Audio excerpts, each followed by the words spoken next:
জুলাই সনদ বাস্তবায়ন না হলে কিংবা চাপিয়ে দেওয়া হলে পুনরায় ফ্যাসিবাদ ফিরে আসার আশঙ্কা রয়েছে বলে মনে করেন রাজনৈতিক বিশ্লেষকরা।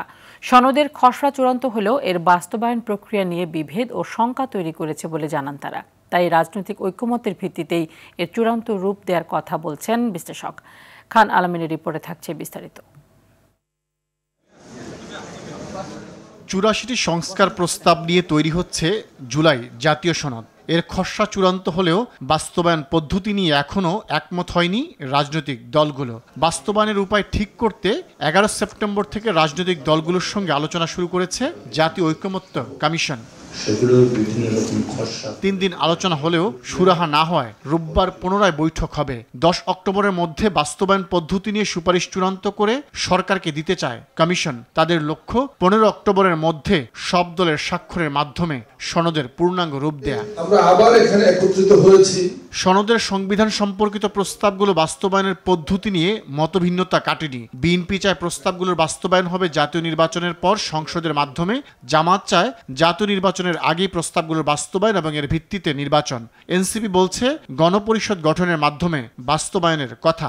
এ নিয়ে একমত হতে না পারায় শঙ্কা জাগছে বিশেষজ্ঞ মহলেও। সনদ বাস্তবায়ন না হলে কিংবা চাপিয়ে দেওয়া হলে ফ্যাসিবাদের পদধ্বনি আবারও বেজে উঠতে পারে বলে আশঙ্কা রাজনৈতিক বিশ্লেষকদের। যদি কমিশন মনে করে সে রাজনীতি প্রক্রিয়া তৈরি করতে এসেছে, এই চিন্তাটা করলেই ভুল করে ফেলবে। যে ধারণাটা ফখরুদ্দিন সাহেব করেছিলেন যে তারা রাষ্ট্রকে তৈরি করে ফেলবেন, রাষ্ট্রকে তৈরি করতে গিয়ে আওয়ামী লীগের মতো একটা ফ্যাসিস্ট সরকার তৈরি করলেন। আবার এইবার যদি তারা কেউ মনে করেন যে রাষ্ট্রকে তৈরি করে ফেলবেন নিজেরা, রাজনৈতিক প্রক্রিয়ার মধ্যে না যেয়ে, রাজনৈতিক দলের ঐক্যমত্যের মধ্যে দিয়ে না যেয়ে, তাহলে কিন্তু রাষ্ট্রটা আবার একটা ফ্যাসিজমের মধ্যে পড়ে যেতে পারে। জুলাই পরবর্তী যে বৃহত্তর ঐক্য অথবা রাষ্ট্র সংস্কার, সংবিধান সংস্কার অথবা আগামীতে কোনো ধরনের স্বৈরাচার যেন আবির্ভূত হতে না পারে, মানে এই ব্যাপারে যে ঐক্যমত হয়েছে, এই পুরো জায়গাটা আসলে একটা হুমকির মধ্যে পড়ে যাবে।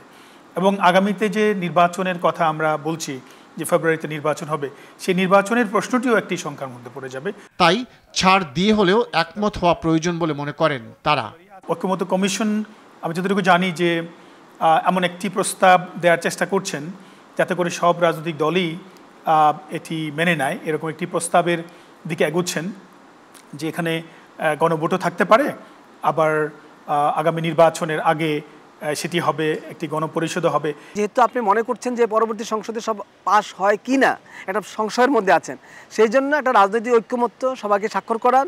দ্বিতীয়ত হলো এটাকে অধ্যাদেশ জারি করেন। গত ১৫ সেপ্টেম্বর জাতীয় ঐকমত্য কমিশনের মেয়াদ শেষ হয়েছিল। বাস্তবায়ন প্রক্রিয়া নিয়ে আলোচনা করতে কমিশনের মেয়াদ ১ মাস বাড়ানো হয়। জাতীয় ঐকমত্য কমিশনের খান আলামিন, RTV, ঢাকা।